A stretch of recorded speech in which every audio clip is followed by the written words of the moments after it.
কল্পনা করুন, এক ব্যক্তি আল্লাহর সামনে দাঁড়িয়ে আছে, তার কণ্ঠস্বর কাঁপছে, তার হৃদয় উন্মুক্ত, তবুও সে বারবার আরও বেশি চাওয়ার সাহস করছে।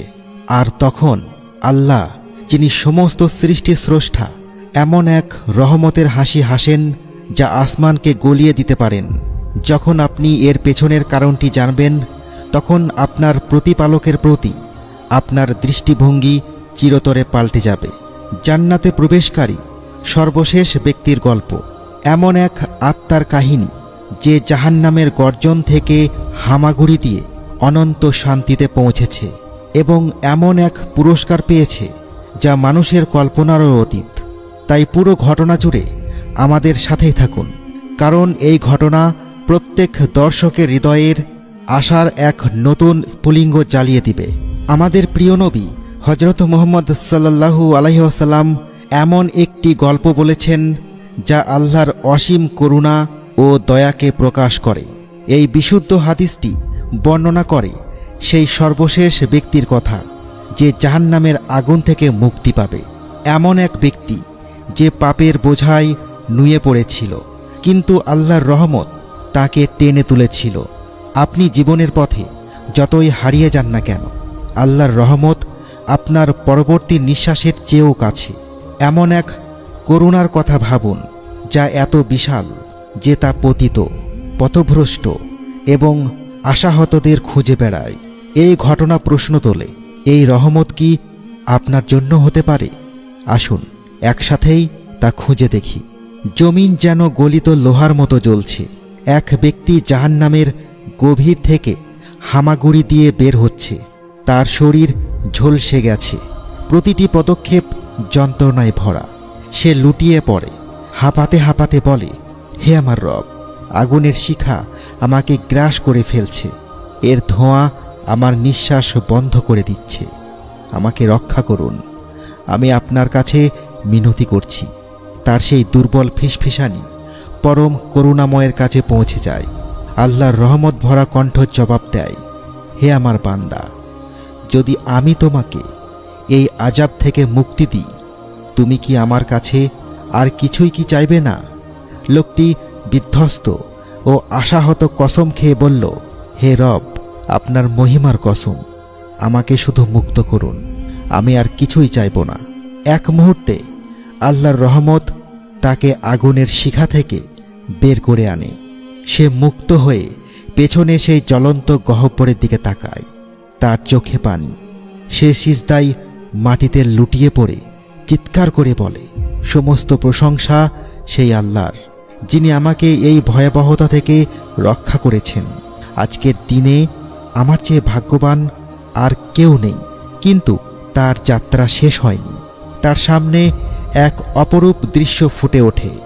একটি চমৎকার গাছ, তার পান্না সবুজ পাতা মৃদু বাতাসে দুলছে। তার নিচে স্ফটিক স্বচ্ছ এক নদী। তার গলা শুকিয়ে কাঠ, ঠোঁট ফেটে গেছে, পানি তাকে ডাকছে। সে ফিস ফিস করে বলে, আমি তো কসম করে বলেছিলাম আর চাইব না। কিন্তু তার আকাঙ্ক্ষা তাকে পরাস্ত করে। সে মিনতি করে বলে, হে আমার রব, আমাকে শুধু এই গাছটির নিচে বিশ্রাম নিতে দিন, এই নদী থেকে একটু পানি পান করতে দিন, শুধু এতটুকুই, আমি আর কিচ্ছু চাইব না। আল্লাহর কণ্ঠ জবাব দেয়, হে আদম সন্তান, তুমি কি কথা দাওনি যে আর কিছুই চাইবে না? সে লজ্জায় মাথা নিচু করে। কিন্তু আল্লাহর রহমত নদীর মতোই প্রবাহমান। তাকে গাছের কাছে আনা হয়। সে প্রাণ ভরে পানি পান করে, যা তার আত্মাকে প্রশান্তি করে দেয়। ঠিক তখনই সে দেখতে পায় জান্নাতের দরজা সোনালি আলোয় জ্বলজ্বল করছে। ভেতরে বইছে দুধ ও মধুর নহর। বাগানগুলো এমন রঙে ফুটে আছে যা কোনো চোখ দেখেনি। আর বাতাস অনন্ত প্রশান্তিতে ভরা। তার হৃদয় আকুল হয়ে ওঠে। সে হাঁটু গেড়ে চিৎকার করে ওঠে, হে আল্লাহ, ওই গাছের কথা ভুলে যান, আমার কসমের কথা ভুলে যান, শুধু আমাকে জান্নাতে প্রবেশ করতে দিন। আল্লাহ বলেন, হে আদম সন্তান, তুমি তোমার প্রতিজ্ঞা ভঙ্গ করেছ। তবুও তুমি কি সন্তুষ্ট হবে যদি আমি তোমাকে জান্নাতে ততটুকু জায়গা দিই যত বড় পৃথিবী তুমি পেছনে ফেলে এসেছ। লোকটি হতবাক হয়ে যায়। আমার জন্য একটি গোটা পৃথিবী? হে আমার রব, আপনি কি আমার সাথে কৌতুক করছেন? এই কথা বলার সময় আমাদের নবী সাল্লাল্লাহু আলাইহি ওয়াসাল্লাম মুচকি হেসেছিলেন, কারণ আল্লাহও হেসেছিলেন। তার সবচেয়ে দুর্বল বান্দার প্রতি ভালোবাসার এক হাসি। তখন আল্লাহ ঘোষণা করেন, একটি পৃথিবী নয়, বরং এই পৃথিবীর 10 গুণ বড় এক সাম্রাজ্য আমি তোমাকে দিলাম। জান্নাতের দরজা খুলে যায়, সে ভেতরে প্রবেশ করে। সে আবার তরুণ হয়ে ওঠে, উজ্জ্বল, সমস্ত কলঙ্ক মুক্ত। তার হৃদয় বিস্ময়ে অভিভূত। তার সামনে এমন এক জগৎ যা কল্পনারও অতীত। স্ফটিক স্বচ্ছ পানি আর মধুর নহর পান্না সবুজ ছায়ার নিচে বয়ে চলেছে। সোনা ও মুক্তার প্রাসাদ আসমানের নিচে জ্বলজ্বল করছে।